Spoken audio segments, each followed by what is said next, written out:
મમ્મીને mental problem હતું એટલે પપ્પાએ છોડી દીધું પપ્પાએ છોડી દીધું. હા એટલે આ પછી મમ્મી મેન્ટલ પપ્પાએ છોડી દીધા પછી નિરૂપા દીદી રહી ઓહ, અને એને હોસ્ટેલમાં ભણાવવાના તારું નામ? કેવલ.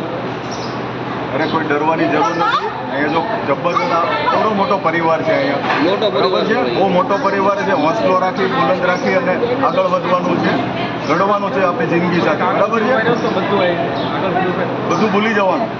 સમજાણું કે નહીં સમજાણું તમે? હે, ડર લાગે છે?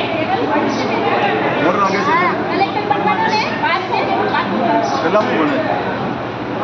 5 મિનિટ ભણવાનું છે, આગળ વધવાનું છે અને આમ જો હોંસલો રાખવાનો છે. આપણી જિંદગી આપણી છે, આપણે લડી લેવાનું છે. બસ. આશીર્વાદ લઈ લે બેટા અરે બસ બસ બસ. આમ જો હોંસલો રાખવાનો છે, ડરવાનું બિલકુલ નથી. સમજો, આપણી જિંદગી આપણે સાથે લડવાનું છે અને આગળ વધવાનું છે. આખો પરિવાર આપણી સાથે છે. બરાબર? આમ જો ઢીલું નથી પડવાનું. ચહેરા ઉપર સ્માઇલ. હા, ના ના ના, બિલકુલ નહીં. હસતું રહેવાનું, બધા સાથે વાતો કરવાની. બરાબર? સમજાણું?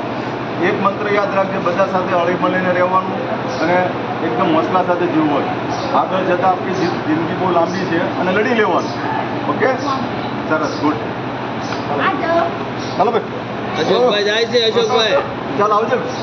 કેમ છે? હે, અરે વાહ.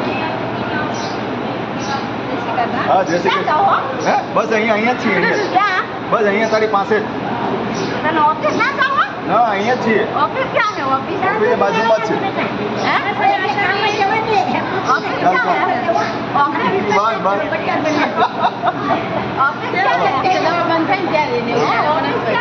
ઓફિસે બાજુમાં જ છે. બાજુમાં તને લઈ જશું પછી. આવજો જય શ્રી કૃષ્ણ. જય માતાજી.